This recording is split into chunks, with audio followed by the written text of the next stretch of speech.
We heard earlier from Michael Gove, who was very explicit, saying that this government will not be granting a second referendum on Scottish independence. What did you make of it? Oh, really? I think Boris Johnson has to recognise the situation that we're in. We won the election in Scotland. We have 45% of the vote.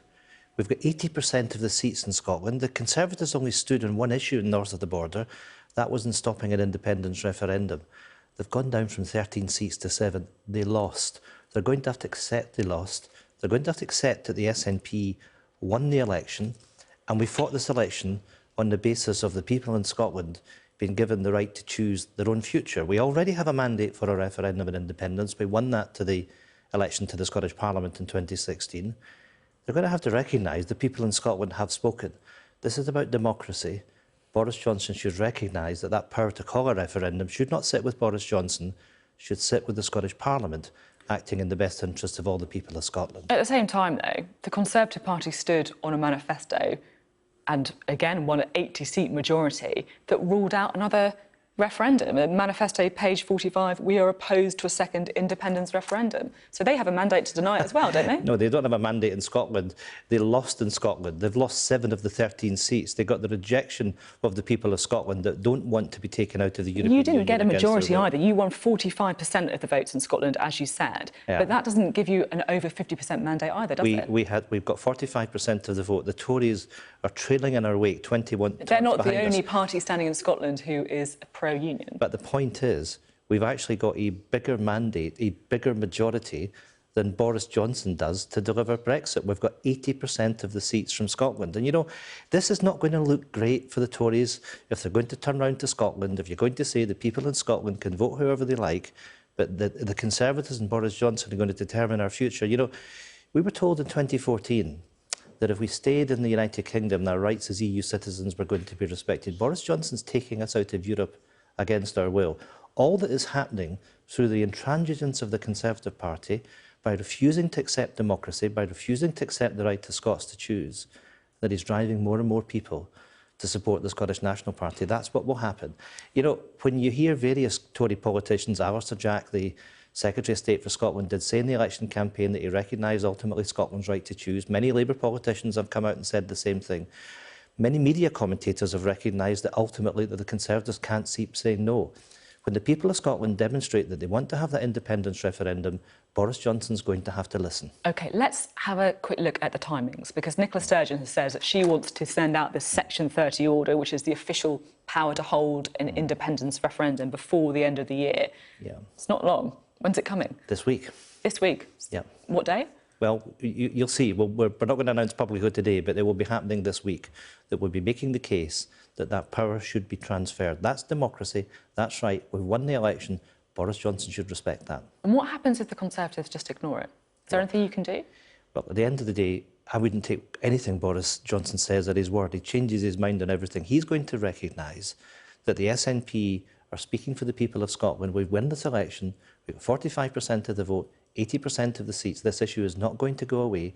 We will win that right to have that referendum on Scottish independence. This will happen if you accept the reality of that and accept that sooner rather than later. Well, let's try and work out how we get to that point, because we know, don't we, really, that you're going to send this Section 30 order and it's going to be rejected by the government. So what happens then? Well, let's wait and see what's in the letter that the First Minister sends on behalf of the Scottish Government later this week. Well, Michael Gove just told me a few moments ago that they are going to reject it. Well, what does that say about democracy?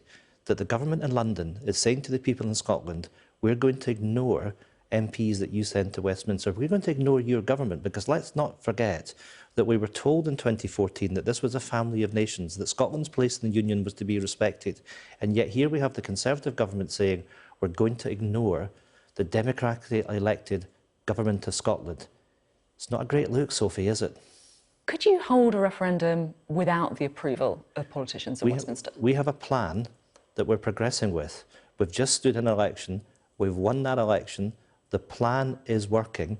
The plan will be delivered on. Westminster is going to have to recognise the right thing to do, as was done last time round when we had the Edinburgh Agreement, is to do this in the way that respects the Scottish Parliament, that respects the Scottish Government and respects the people of Scotland that have supported the SNP. Just going to ask again, because I'm still not totally clear. If the UK government, the Westminster government, keeps saying no, could you hold a second referendum on independence without their permission? I don't think many people believe that the UK government can keep saying no. There are Conservatives that have accepted that. You know, we had a very senior Labour politician in Scotland yesterday, the president of COSLA, the local government body, that accepted that Scotland has the right to choose. More and more people are recognising that. If you've got Boris a plan, Johnson will not hold this line. You must have gamed out this scenario. What's the answer? We've looked at all options. Let's wait and see when we put the letter to the government this week. We have an irrefutable case. We have a mandate that was given to us in 2016. We have the support of the Scottish people. Conservatives are not going to be able to continue saying no. That won't work. Boris Johnson has to accept reality. We will have that referendum, and it would be better for all concerned that we do this in a timely manner. We've no desire to see us taken out of the European Union. Let's have that referendum in 2020.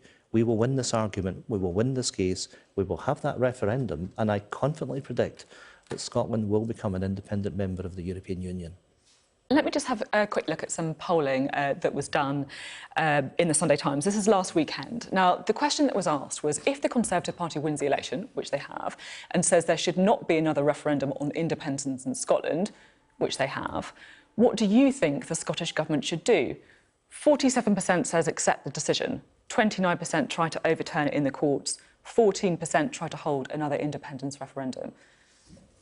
Most people in these charts say you should just accept the decision. I think when you look at most of the polling over the course of the last few weeks and months, what polls also show that if Scotland's taken out of the European Union, the majority of people in Scotland, and if I may say so, throughout the United Kingdom, recognise that Scotland's right to choose its own future. More and more people will recognise that we have to protect ourselves. We need to make sure that Scotland can grow its economy. We need to make sure that we have access to free movement of people. Many people will see that Scotland will become a destination in Europe with independence. The sands are shifting. There is a shift towards support for independence. That's what's very clearly reflected in all the polling evidence that was seen over the course of the last few weeks and months. Just looking at the election result across the United Kingdom, you clearly the largest party in Scotland. Yeah. In Northern Ireland, we've seen more pro-nationalist MPs elected than unionists for the first time ever. Yeah. Do you feel that this is the beginning, I guess, of the breakup of the United Kingdom? You know, many people in a poll a few months ago, Sophie, said that Conservatives would accept the breakup of the United Kingdom if it means delivering Brexit. We can't sit back and allow ourselves to be torn out. I think whether it's in Scotland or other parts of the United Kingdom, people will reflect on this. This is the end of the Union. Scotland will be joining the European Union. The only question is the exact timing and the mechanisms of that. We are on a journey, and that journey will reach its end, and that journey will be Scottish independence. Will it be before the next election, or the next general election? Well, we have a mandate. We have that mandate from 2016. It's just been reinforced. Boris Johnson should accept. We should now get on with it. OK, thank you very much for coming into the studio today and laying out some of your plan. Yeah. In the coming weeks. There'll be more this week, and I look forward to speaking with you about that in the days and the weeks to come. OK, thank you very much for being on the programme. Thank you.